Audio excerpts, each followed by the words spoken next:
সারা দেশে তৃতীয় দিনের মতো হামের টিকাদান কার্যক্রম চলছে। এদিকে হামে আক্রান্ত হয়ে ময়মনসিংহে একজন ও রাজশাহীতে একজনের মৃত্যু হয়েছে। হামের হটস্পট বরগুনায় সকাল ৮টা থেকে টিকা দেওয়া শুরু হয়।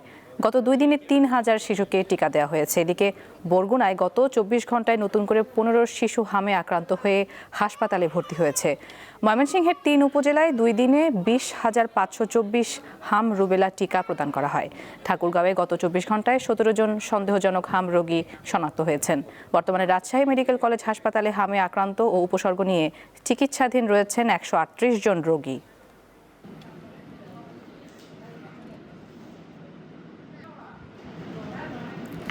গত ২৪ ঘন্টায় ময়মনসিংহ মেডিকেল কলেজ হাসপাতালে হামে আক্রান্ত এক শিশুর মৃত্যু হয়েছে। সেখানকার সবশেষ খবর নিয়ে এবারে যোগ দিচ্ছেন সহকর্মী মাহমুদুল হাসান। মাহমুদুল, হাসপাতালে কতজন শিশু ভর্তি রয়েছে এখন জানাবেন এবং তাদের অবস্থা কেমন, চিকিৎসকরা কি বলছেন? আরেকটি বিষয় জানাবেন যে ময়মনসিংহের টিকা কার্যক্রম কেমন চলছে?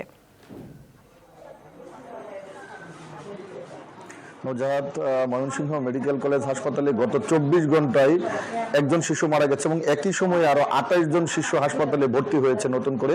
বর্তমানে হাসপাতালে যে হামের জন্য আইসোলেশন ডেডিকেটেড ওয়ার্ড করা হয়েছে, সেখানে ৮০ জন শিশু হাম আক্রান্ত এবং শনাক্ত হয়ে তারা চিকিৎসা নিচ্ছেন।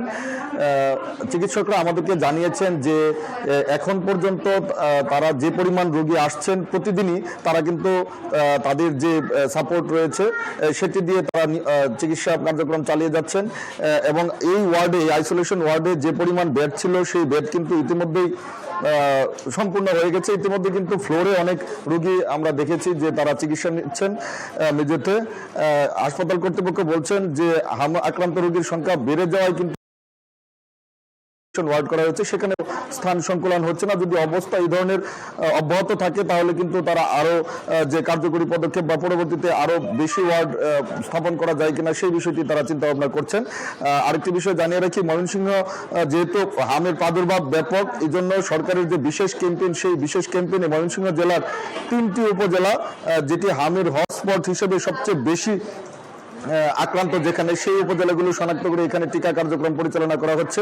আমি এই মুহূর্তে আছি ময়মনসিংহের ত্রিশাল উপজেলায়। ময়মনসিংহ সদর, ত্রিশাল এবং ফুলপুরি ৩টি উপজেলায় কিন্তু এই টিকা কার্যক্রম চলছে।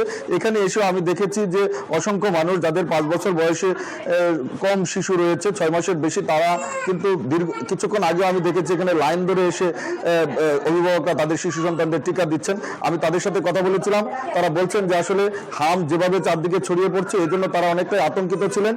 সরকারের এই বিশেষ টিকা কার্যক্রমকে তারা সাধুবাদ জানিয়েছেন, বলেছেন যে এই টিকা কার্যক্রমের ফলে তারা অনেকটাই কিন্তু স্বস্তি বোধ করছেন। তারা মনে করছেন যে এই টিকা গ্রহণের ফলে তাদের শিশুরা নিরাপদ থাকবে, সেজন্য তারা সরকারের প্রতি কৃতজ্ঞতা জানিয়েছেন।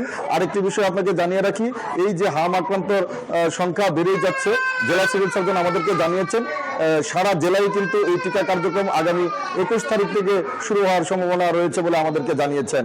নজাত, এই ছিল আমার কাছে ময়মনসিংহের হাম এবং টিকার সর্বশেষ অবস্থা।